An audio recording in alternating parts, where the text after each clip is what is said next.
Halo teman-teman, para pecinta timnas Indonesia yang berbahagia. Selamat datang kembali di channel saya, channel Latifianto. Sebuah channel yang akan selalu membahas, menyajikan diskusi-diskusi terbaru mengenai perkembangan timnas Indonesia. Nah, apalagi timnas Indonesia sebentar lagi akan mengarungi putaran ketiga. Nah, di dua laga awal pada putaran ketiga nanti yang akan dimainkan pada tanggal 5 atau 6 September dan kemudian 10 September nanti, Indonesia akan menghadapi Arab Saudi di Jeddah dan kemudian Australia di Gelora Bung Karno di Jakarta.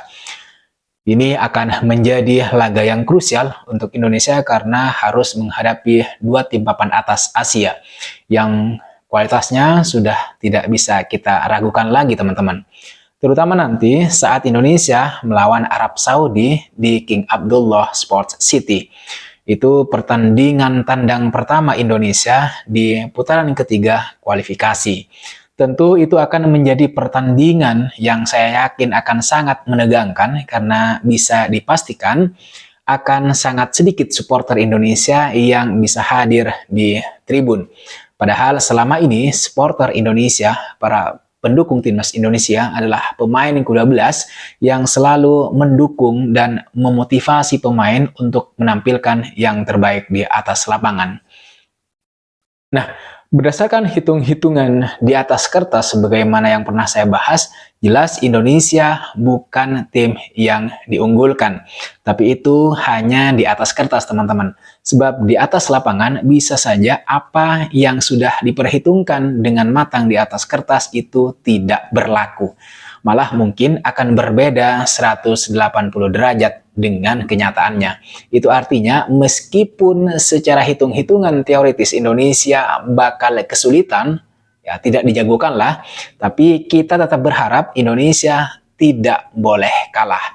Karena hasil positif dari negara berjuluk Al-Akhdar ini sangat menentukan langkah Indonesia ke depan. Langkah Indonesia selanjutnya, terutama saat melawan Jepang, Australia, Bahrain, dan Cina. Nah, kalau menurut saya pribadi, teman-teman, timnas kita itu sebenarnya sudah siap tempur. Bahkan bisa dibilang sudah tidak sabar untuk mengalahkan Arab Saudi. Pertama, karena kalau sudah tampil di putaran yang ketiga, itu tidak ada kesempatan untuk berpikir bahwa laga ini sulit atau laga itu mudah.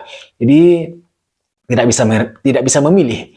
Nah, kalau sudah masuk di putaran yang ketiga, kita tidak bisa memilih untuk melawan tim yang mudah, tim yang lemah. Karena memang pada dasarnya tidak ada pilihan di putaran yang ketiga. Semua tim yang lolos ke putaran yang ketiga, utamanya di grup C, itu adalah tim-tim yang kuat gitu. Karena terbukti mereka sudah mengalahkan tim-tim atau rival-rival mereka di putaran yang kedua. Artinya teman-teman sekalian, kalau tidak kuat tentu mereka tidak akan sampai di putaran yang ketiga. Itu alasan pertama kenapa Indonesia tidak boleh bermimpi untuk melawan tim yang mudah atau melawan tim yang lemah. Karena memang tidak ada tim yang mudah, tidak ada tim yang lemah. Kemudian teman-teman, alasan yang kedua, kenapa kepercayaan diri timnas Indonesia menurut saya seharusnya semakin meningkat, itu adalah karena performa sejumlah pilar timnas Indonesia yang merumput di Eropa, di luar negeri, itu juga mengalami peningkatan. Misalnya pemain-pemain seperti Jay Itzes, kemudian Calvin Verdong, Ivar Jenner, Rafael Struijk, Nathan, dan Ragnar Oratmangun yang baru saja bergabung dengan klub barunya di Liga Belgia. Pemain-pemain yang saya sebutkan barusan itu sudah mulai diperhitungkan di klubnya masing-masing. Sudah mulai diturunkan dan menjadi bagian dari pemain yang akan tampil secara reguler. Dan mudah-mudahan tren positif tersebut itu terus terjaga, terus meningkat. Dan itu menjadi sebuah kebanggaan tersendiri bagi kita, para pecinta timnas Indonesia, karena mereka juga nanti membawa bendera negara kita di luar negeri, di Eropa. Pemain-pemain Indonesia yang sudah mendapatkan kepercayaan dari pelatih di klubnya masing-masing untuk tampil secara reguler atau minimal mendapatkan menit bermain, termasuk dalam hal ini adalah Ragnar Oratmangun, yang tampil di kasta teratas Liga Belgia kemungkinan bakal membuat Arab Saudi mengalami atau ya merasa ketar-ketir. Karena timnas Indonesia hari ini, timnas Indonesia yang sekarang yang mereka akan hadapi itu bukan timnas Indonesia 5 atau 6 tahun yang lalu. Yang bahkan selalu kalah dan hanya menjadi tim juru kunci di putaran yang kedua. Timnas Indonesia, timnas kita hari ini adalah timnas dengan pemain-pemain mentereng yang berkarir di luar negeri, di Eropa. Sehingga lawan-lawan di Asia itu semakin mewaspadai gerakan Indonesia yang ingin tentu saja merebut posisi ketiga atau keempat klasemen grup C untuk menjaga asa lolos Piala Dunia 2026. Mereka sudah bukan seperti tim yang sama saat tampil di putaran yang kedua. Karena jelas pemain-pemain kita itu terus meningkatkan skill dan pengalaman di klubnya masing-masing. Akan tetapi teman-teman, meskipun dari komposisi pemain bisa dibilang timnas Indonesia cukup mumpuni di semua lini, namun Jai Itses dan kawan-kawan harus tetap ekstra waspada saat menghadapi Arab Saudi nanti. Karena selain ditukangi oleh pelatih kaliber dunia, yaitu Roberto Mancini, Arab Saudi juga dijejali oleh pemain-pemain syarat pengalaman di level atas, serta barisan pemain muda yang syarat talenta. Oleh karenanya, sekali lagi timnas Indonesia harus waspada. Sekali lagi harus waspada. Dan menurut saya ada beberapa pemain muda berbahaya yang harus diwaspadai oleh para pemain timnas Indonesia untuk mengantisipasi terjadinya hal-hal yang tidak diinginkan. Ya, misalnya kekalahan atau kebobolan dengan banyak gol. Itu yang tidak kita inginkan. Nah, beberapa pemain muda berbahaya dari Arab Saudi yang saya maksud, yang pertama adalah Abdullah Radif. Usianya, jadi pemain ini baru berusia 21 tahun. Pemain ini posisinya sebagai penyerang. Dia termasuk salah satu pemain muda berbakat kebanggaan Arab Saudi, teman-teman. Karirnya di timnas Arab Saudi maksud saya itu melesat anak panah gitu ya. Di mana pada tahun 2021 pemain ini sudah promosi ke timnas senior. Bakatnya yang luar biasa mengantarkan dia, Abdullah Radif ini, mendapat satu tempat penting di bawah asuhan pelatih Roberto Mancini. Ini pemain yang berbahaya, masih muda. Pemain klub Al Hilal ini punya peran cukup penting di balik kelolosan Arab Saudi ke putaran ketiga kualifikasi Piala Dunia 2026 zona Asia.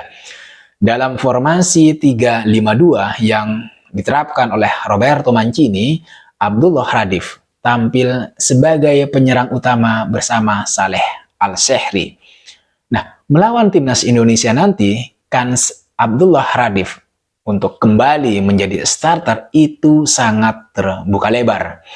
Gegesitan dan penempatan dirinya serta akurasi tembakannya itu menjadi ancaman yang sangat nyata, ancaman yang sangat serius bagi lini belakang timnas Indonesia yang bakal kemungkinan besar dikawal oleh Jai Itses dan Rizky Ridho.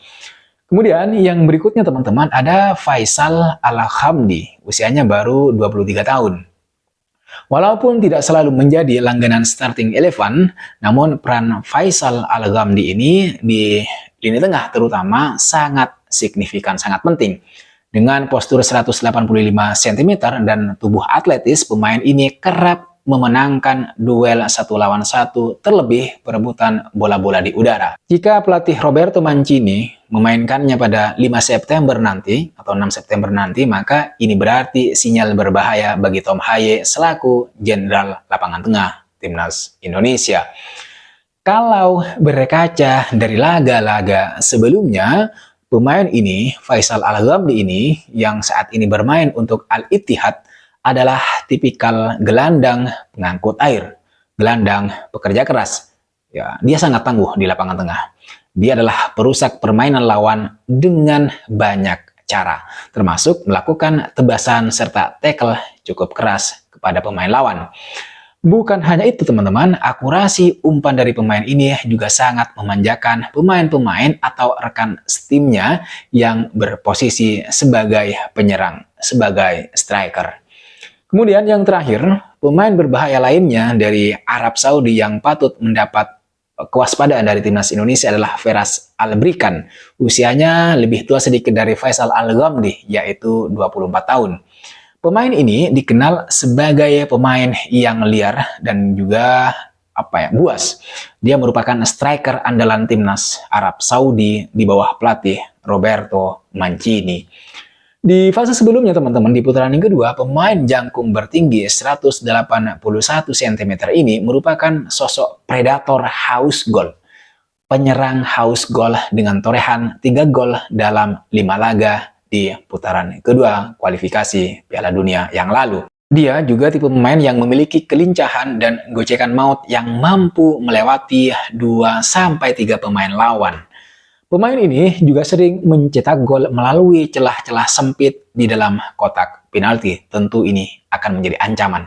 Nah, mengingat ketajamannya, pemain kepunyaan klub Al-Fateh ini juga harus dikawal super ketat oleh bek-bek timnas Indonesia. Karena kalau dia dibiarkan bergerak bebas, dia bisa saja mencetak gol untuk Arab Saudi. Oleh karenanya, menghadapi pemain ini, barisan belakang timnas Indonesia harus sigap dan siaga untuk menempel ketat pemain ini, agar pemain ini tidak memiliki peluang untuk melepaskan tembakan. Bukan hanya itu saja teman-teman, menurut saya para pemain timnas Indonesia ini yang lebih penting, apapun posisinya, belakang, tengah atau depan, tidak boleh untuk melakukan error-error sendiri. Karena melawan tim-tim yang lebih kuat dari timnas kita, kalau kita melakukan kesalahan sendiri, sekecil apapun kesalahan itu, mereka sudah pasti dengan mudahnya bisa menghukum kita dengan gol. Karena menurut saya, dalam sepak bola, bagi beberapa tim, untuk mencetak gol, mereka hanya perlu menunggu pemain lawan melakukan kesalahan-kesalahan yang dibuat sendiri. Apalagi jika kesalahan tersebut itu dilakukan di area pertahanan sendiri. Sehingga sudah pasti ini akan sangat mengancam gawang. Bahkan kemungkinan akan terjadi gol. Nah, ini yang menurut saya sangat penting untuk diwaspadai oleh barisan pertahanan timnas Indonesia. Jadi sebenarnya bukan hanya barisan, karena Arab Saudi ini kan kuat ya. Kuat di berbagai lini belakang, lini tengah, lini depan. Dan oleh sebab itu, menurut saya timnas Indonesia, baik lini pertahanan, lini tengah, kemudian lini penyerangan, itu tidak boleh melakukan kesalahan sendiri sekecil apapun. Kalaupun nanti ternyata ya melakukan kesalahan sendiri karena tertekan oleh atmosfer yang dikeluarkan, diperagakan oleh supporter pemain lawan, maka ya sebisa mungkin diminimalisir kesalahan-kesalahan sendiri itu agar kita tidak menggali jurang sendiri gitu. Karena kadang-kadang ya seperti yang saya bilang tadi, kadang-kadang pemain lawan begitu kesulitan untuk mencetak gol, tetapi karena kita melakukan kesalahan sendiri maka peluang itu menjadi terbuka. Syukur-syukur kalau kita tidak dihukum dengan banyak gol. Saya kira itu teman-teman yang bisa saya bahas, yang bisa saya sajikan di video kali ini. Terima kasih sudah menonton video ini sampai selesai. Terima kasih buat kalian yang sudah subscribe dan memberikan saran, masukan, dan kritiknya untuk peningkatan channel ini. Jangan lupa like, comment, dan subscribe. I'll see you on the next video.